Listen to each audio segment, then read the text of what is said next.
Let's now jump into 12 unhealthy mental habits. Now, what I want you to understand about these unhelpful mental habits is that, just like habits are the ways that you have conditioned yourself to act. In fact, according to a book I have here, this book here, Atomic Habits, in page 18 of Atomic Habits, says if you want to predict where you'll end up in life, all you have to do is follow the curve of tiny gains or tiny losses and see how your daily choices will compound over time. In the book also, there's something about negative compounding and positive compounding. And it says negative thoughts compound. That is page 19 now. This page here, it says negative thoughts compound. And it says that the more you think of yourself as worthless, stupid, or ugly, the more you condition yourself to interpret life that way. And so you get trapped in a thought loop. The same is true for how you think about other people. Once you fall into the habit of seeing people as angry, unjust, or selfish, you see those kind of people everywhere. So you see, habits can also be mental. So habits doesn't have to necessarily be physical. So you can have thought or thinking patterns that has become habitual. So let's look at 12 of such thinking patterns that have become habitual here. And I would like to look here at number 1, which is that of all or nothing thinking. This is what happens when you are viewing situation on one extreme or another instead of on a continuum. When you engage in all or nothing thinking, you evaluate your life in extreme terms. It's either perfect or a disaster.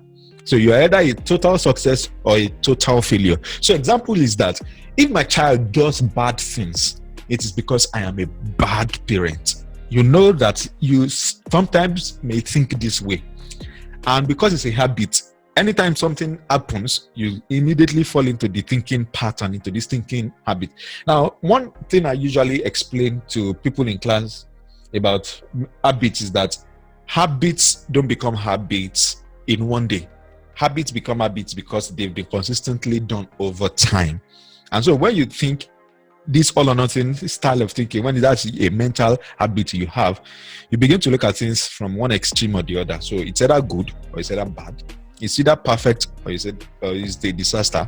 And when you engage in this, you will be evaluating your life in extreme terms. So you either see success or failure, good or bad. You either see black or white. You will know that there are 50 shades of gray in between white and black, that you can have certain levels of gray and certain levels of black, certain levels of white. So this is the first thing I want you to understand here. Thinking habit is that of catastrophizing.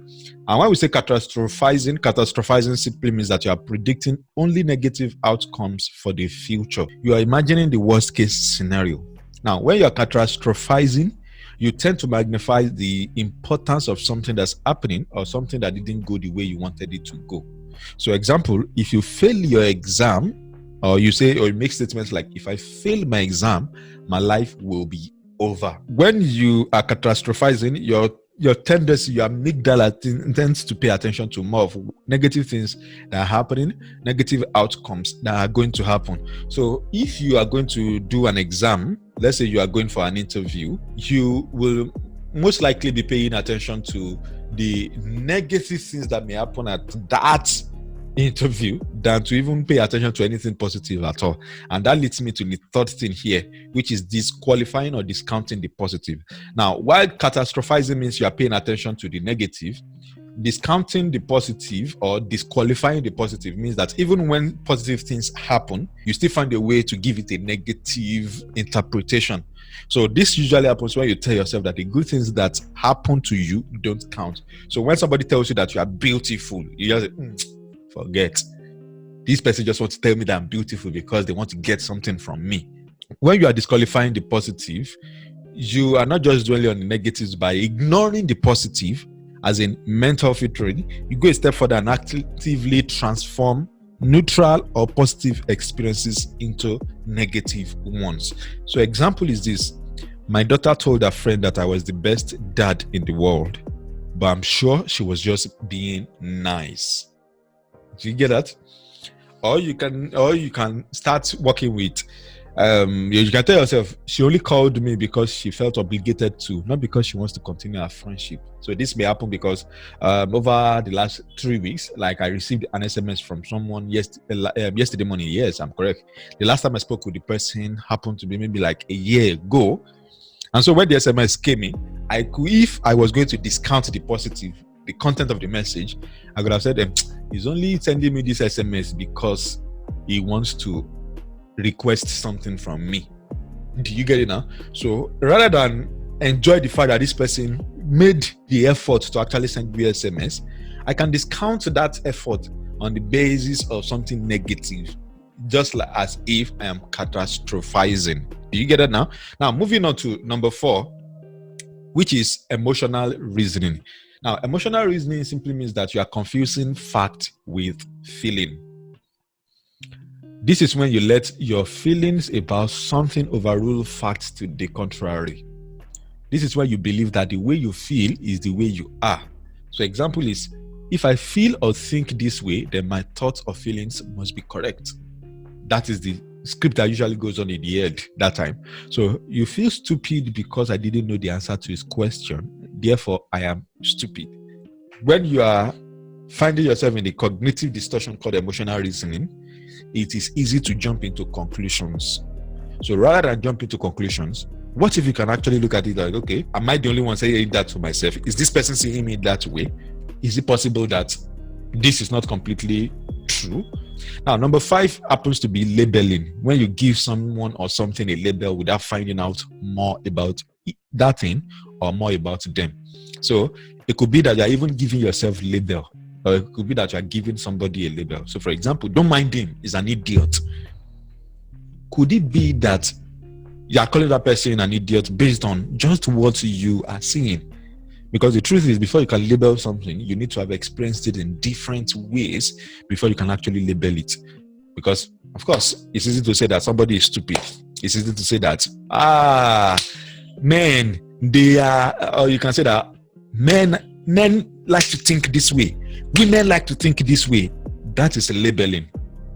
If you don't have a sufficient evidence, you remember that beliefs are created by evidences, right?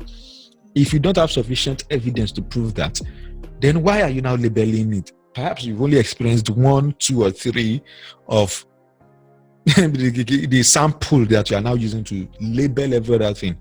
So maybe you've experienced that person in that particular situation. You've not experienced that person in other situations. So the way to do this is to find different ways to describe what happened that will stick to facts and will not include labels. So you want to look at it rather than calling, or let's even personalize it a little. So you say, I am a loser.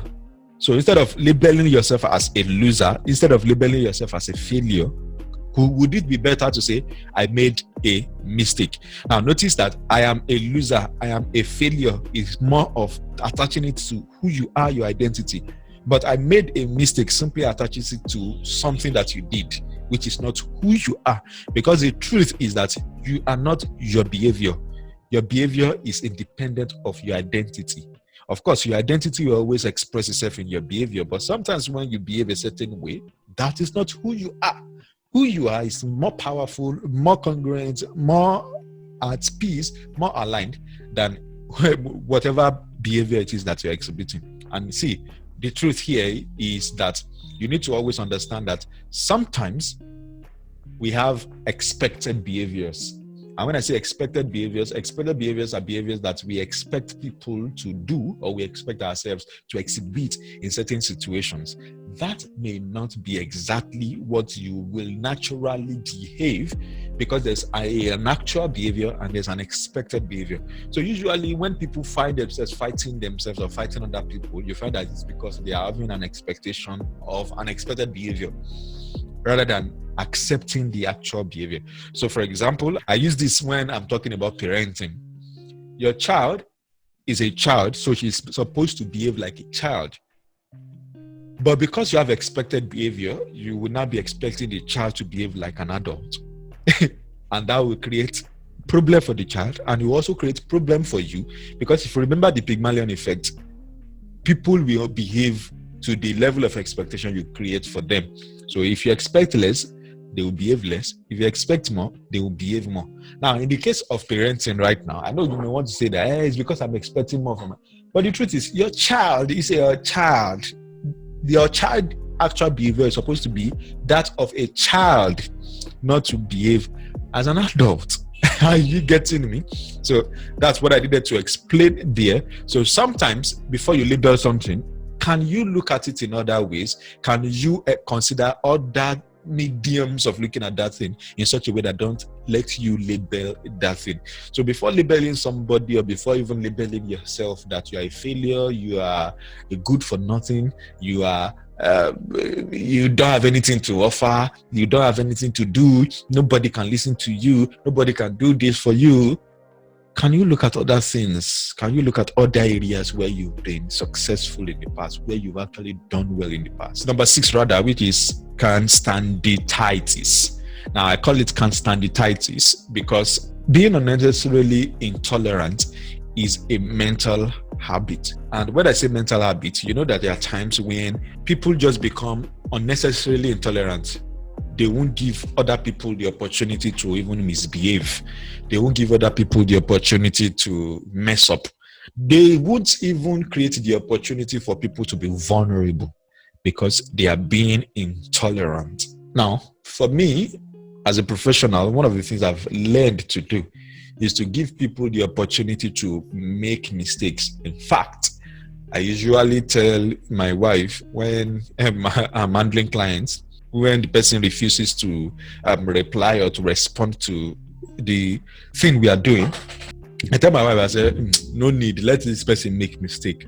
If they make mistake, that's when they will learn that